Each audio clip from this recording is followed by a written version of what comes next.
Hi hello నమస్తే welcome to my channel. This is Srilatha. ఈరోజు topic వచ్చేసి టెట్ డిఎస్సి అప్డేట్ గురించి తెలుసుకుందామండి. ఓకే, డిఎస్సికి సర్కారు కసరత్తు, 11,000 పోస్టులు భర్తీ చేసే ఛాన్స్. డిఈఓల నుంచి మరోసారి టీచర్ల డేటా సేకరణ. గత నోటిఫికేషన్కు మరిన్ని పోస్టులు యాడ్. సీఎం రేవంత్ రెడ్డి ఆదేశాలతో స్కూల్ ఎడ్యుకేషన్ డైరెక్టరేట్ అధికారులు ఏర్పాట్లు ప్రారంభించారు. గతేడాది సెప్టెంబర్ 6న 5,089 టీచర్ పోస్టుల భర్తీకి గత సర్కార్ నోటిఫికేషన్ రిలీజ్ చేసింది. దీనికి 1.77 లక్షల మంది అప్లై చేశారు. అయితే అసెంబ్లీ ఎన్నికల నేపథ్యంలో నవంబర్లో జరగాల్సిన రాత పరీక్షను వాయిదా వేశారు. ఎన్నికల్లో కాంగ్రెస్ అధికారంలోకి వచ్చింది. దీంతో 11,000 పోస్టులతో డిఎస్సి అంటూ క్వశ్చన్ మార్క్ తో ఉంది చూడండి. స్టేట్ లో 1.22 లక్షల టీచర్ పోస్టులకు గాను 1.03 లక్షల మంది మాత్రమే పనిచేస్తున్నారు.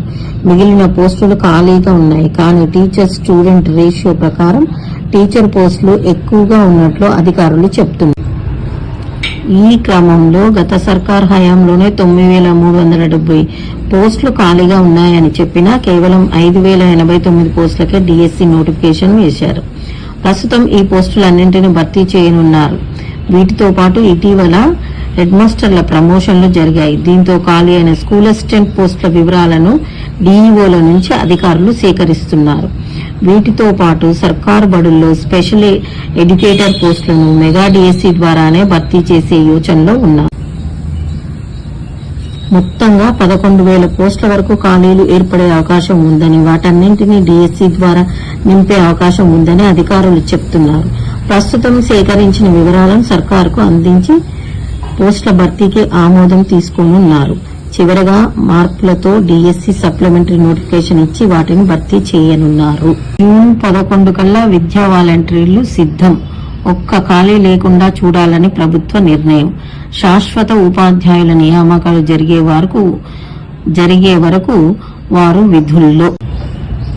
వచ్చే విద్యా సంవత్సరం బడులు తెరిచిన తొలి రోజు నుంచే విద్యా వాలంటీర్లు విధుల్లో ఉండేలా చూడాలని రాష్ట్ర సర్కారు నిర్ణయించింది. డిఎస్సి ద్వారా శాశ్వత ఉపాధ్యాయుల నియామకానికి 6 నుంచి 9 నెలల సమయం పడుతుందన్న అంచనా నేపథ్యంలో జూన్ 11వ తేదీ నాటికి విద్యా వాలంటీర్ల ఎంపికను పూర్తి చేయాలని భావిస్తున్నారు. గతంలో పాఠశాలల పునఃప్రారంభం తర్వాత ఎంపిక ప్రక్రియ మొదలైంది. దానివల్ల 15 నుంచి 30 రోజుల పాటు బోధన కుంటుపడేది. అందుకు భిన్నంగా ఈసారి తొలి రోజు నుంచే వారు పాఠాలు బోధించేలా చర్యలు తీసుకోవాలని, ఒక్క ఖాళీ లేకుండా చూడాలని ఇటీవల ప్రభుత్వ విద్యాశాఖను ఆదేశించింది. టీచర్లలో టెట్ టెన్షన్. ఉత్తీర్ణత అవుతామా లేదా? ఏళ్ల తరబడి బోధిస్తున్నా పాస్ అయ్యేది కష్టమే. ఉపాధ్యాయులను వేధిస్తున్న ఎన్సిటిఈ ఈ నిబంధన. ప్రత్యేక ఉపాధ్యాయ అర్హత పరీక్ష లేదంటున్న విద్యాశాఖ. డిఎడ్ బిఎడ్ అభ్యర్థులతో పాటే రాయాలంటున్న అధికారులు. త్వరలో డిఎస్సి వేస్తారని ఆశిద్దాం. అందుకే మనం డిఎస్సి మంచిగా ప్రిపేర్ అవుదామండి. Okay, thank you very much. ఈ వీడియో మీకు నచ్చిందని అనుకుంటున్నానండి. నచ్చినట్లయితే లైక్ చేయండి, షేర్ చేయండి, సబ్స్క్రైబ్ చేయడం మాత్రం మర్చిపోకండి. సుమా మీ ఫ్రెండ్స్ కూడా ఈ వీడియోను షేర్ చేయగలరు. Okay, thank you, bye. Next వీడియోలో కలుద్దాం.